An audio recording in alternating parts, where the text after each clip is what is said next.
Hello, I'm Joanna Bristow-Watkins from Harmony Healing. And Geoff Rolls from Head Into Balance. I had to think about that for a minute. I was just going to say that, you beat me to it. Anyway, hello, we're here today to talk about metaphors. And in fact, I was going to start with a little metaphor about what I do because I'm an alchemist. And alchemy, as some of you may realise, is better known for being making God. I could make God as well. Yeah, making gold out of lead. Wow. Yeah. Yeah. So the metaphor is taking something worthless and making it priceless. Fantastic. You like that? I like that. Yes. Yes. So we want to do some of that today. Excellent. Top and, that. Yeah, top. Well, I don't know if I can top that. I doubt very much. I can't make gold from lead or anything like that. I could maybe cook a few things, but that's not really going to work.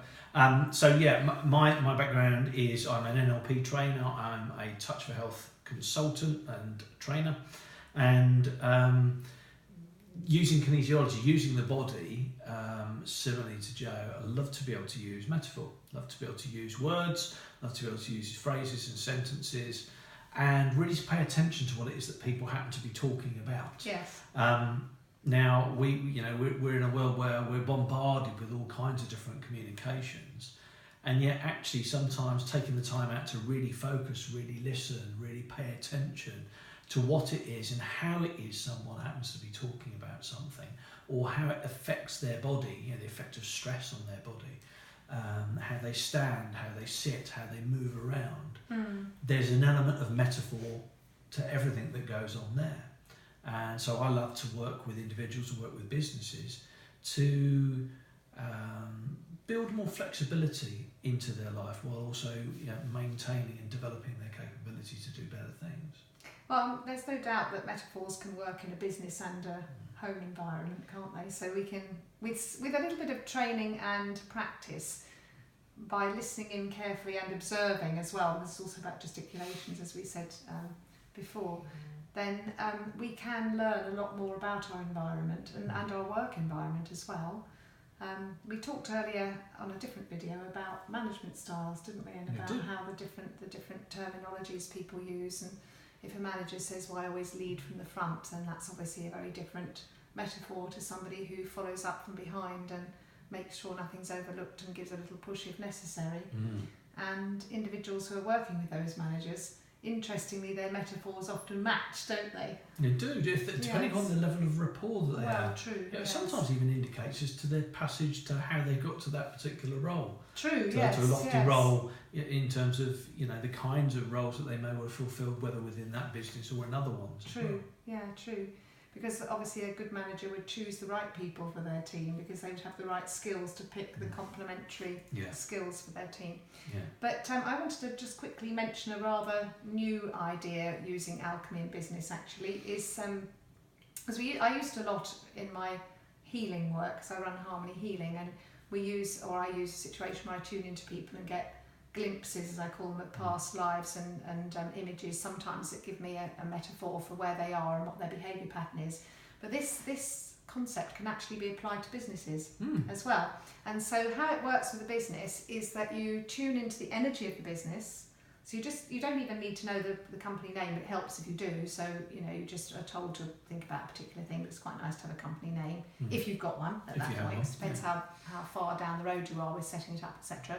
But then I tune into that company energy and see where I get the issues in my body. And that sounds very abstract, but basically I will get a sensation in my body. And depending on where in my body I feel the sensation, I can then use the metaphor to determine where the issues in that company need to be addressed. So for example, if I were to, a very obvious one here, if I were to get an issue with my throat, so if I were to kind of feel my throat feels a little bit tight, or even anywhere around the neck really, then we'd be looking at communication issues within that company.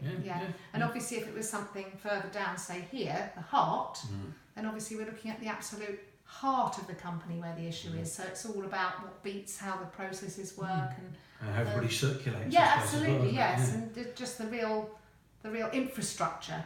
Whereas again, if it was something to do with the head, we might be looking at the management and the directorship, and then perhaps not having as much direction as they need to live up to their name. No. Anyway, that's all a bit abstract. Anything else you'd like to say? Well, no, probably, following that same kind of theme, really, actually looking at the effect of stress on the body.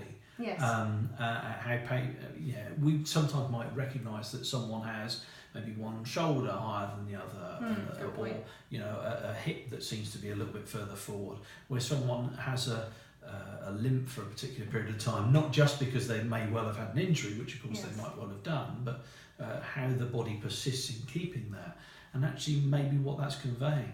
If someone comes along and they complain that they have many digestive issues or something like that, we might even begin to consider what it is, if you think about what the digestive system does, how they break things down into smaller parts. Yes, and maybe that's something they need some help with. So sometimes by posing different kinds of questions, sometimes by using biofeedback from the body, which I've used as a kinesiologist, we can actually obtain loads more information that may never have been spoken about beforehand, and yet even the action of talking about it often seems to improve the situation. Shifts things, doesn't it? It shifts things along, absolutely. So that's really where my interest comes in as well. But the interest is limitless if we also learn to listen very, very well and pay attention to what's going on around us. Actively listen.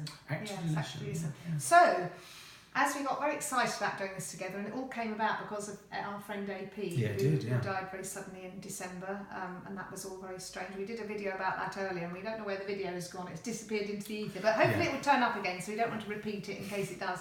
Otherwise we'll have to do it another day about AP, our lovely friend. And so we're doing a workshop in memory of him on metaphors, because it was very important to him, wasn't it, the metaphors? And we're going to bring our own expertise to the field, but we're making it a very small group on this occasion because we want to be able to give everybody individual tools to work with, and by having a smaller group we can enable time. We can enable time for us to tailor make it for the people. And we both are very spontaneous trainers. We've been trainers for years. I think I first started in the training business in the early 80s, I hate to say it. I know I don't look that old, if only. But so we're taking our experience to the plate, really, aren't we? To absolutely right. Absolutely. Enable us to make it fit like a glove to those who come. So come and join us for our join metaphor us. workshop and find out what the metaphors you use are giving people clues about in your life. So you can not only actively listen, but you can actively speak as well. Absolutely right. Yeah. Hope to see you there. Bye. Bye.